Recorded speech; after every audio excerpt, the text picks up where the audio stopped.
Hi, I'm in the middle of writing a blog post and a knitting pattern on how to make a large rainbow cushion to go on a child's single bed. It's circular knitted and it begins with a Judy Becker's magic cast on. As it's so large, as you begin sort of on the outer side of the rainbow, you need to cast on using Judy Becker's magic cast on, but over 2 needles, and then you will need a 3rd needle to knit them with. So in this video I'll be demonstrating how to cast on using Judy Becker's magic cast on over 2 needles and then work in the round using 3 knitting needles. Okay, to start off with, I want to cast on 300 stitches, so I will work out how much of a long tail cast on I need for 300 stitches. So I'll just wrap my needle 150 times to see how much yarn I need for a long tail cast on.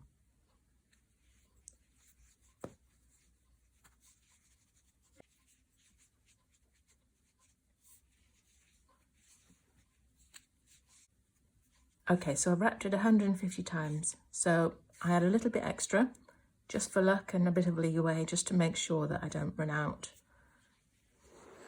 So now I've worked out how much of a long tail I need so that I can do a long tail cast on. My end of yarn is at the top and my yarn going to the ball is at the bottom. So I will make a triangle again like I normally do with Judy Becker's magic cast on.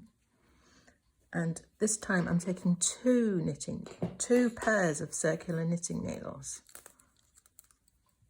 and holding them both parallel like I normally would do with Judy Becker's cast on. And I want to cast on 300 stitches. So here goes.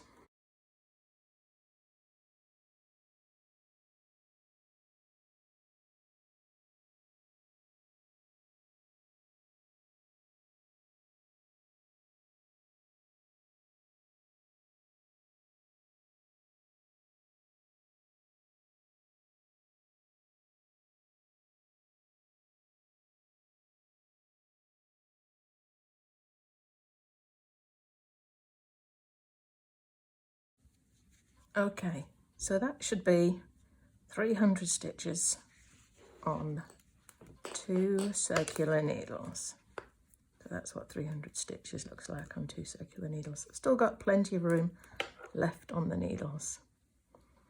So now I rotate the needles round clockwise, like that. Now with magic loop, obviously you'd pull the needles through, but because I'm already working with 2 needles here and I've got another needle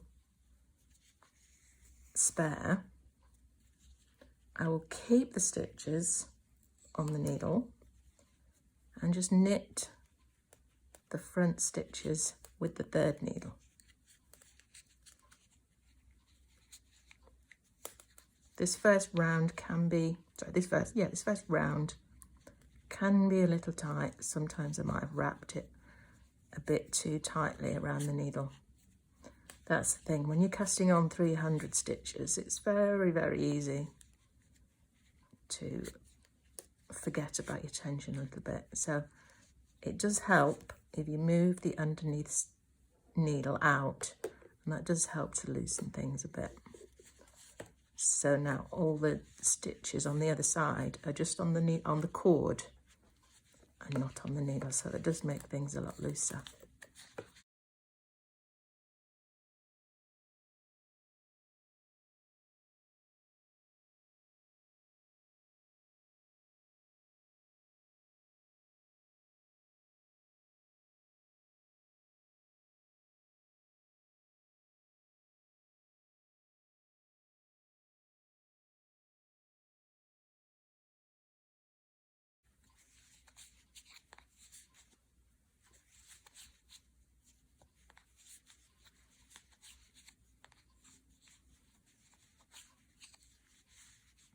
Okay, now I've worked half of the round.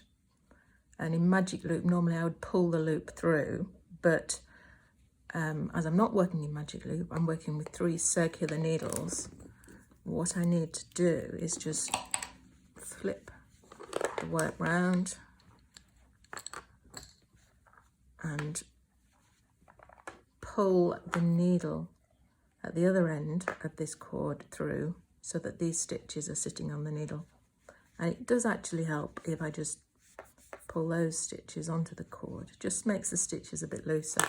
In the beginning, working like this with a lot of stitches on Judy Becker's cast on, it is a little awkward, but as you work up the rows, it does become significantly easier. So I need to work out which of these needles is on the end of this cord.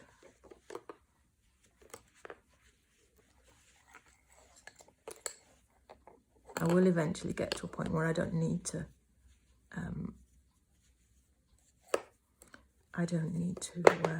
pull the cord through. I can just keep the stitches on the needle. But yes, I just pull this one and that will help me start working again.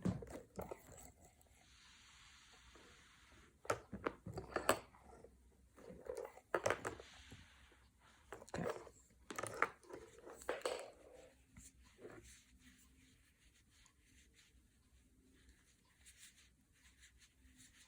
If I pull these, make sure these stitches are on the cord. It does make it a lot easier to work with.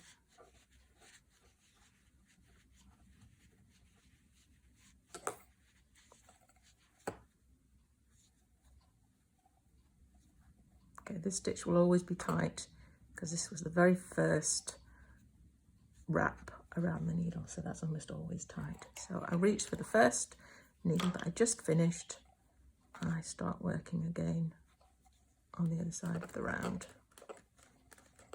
Yeah, this one is very tight, but it will get easier as I knit.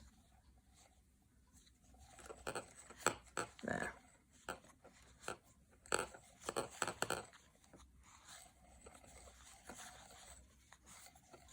And I just keep working in the round, but without having to pull the loop all the way through, because I'm not working Magic Loop. It's effectively circular knitting on 3 needles.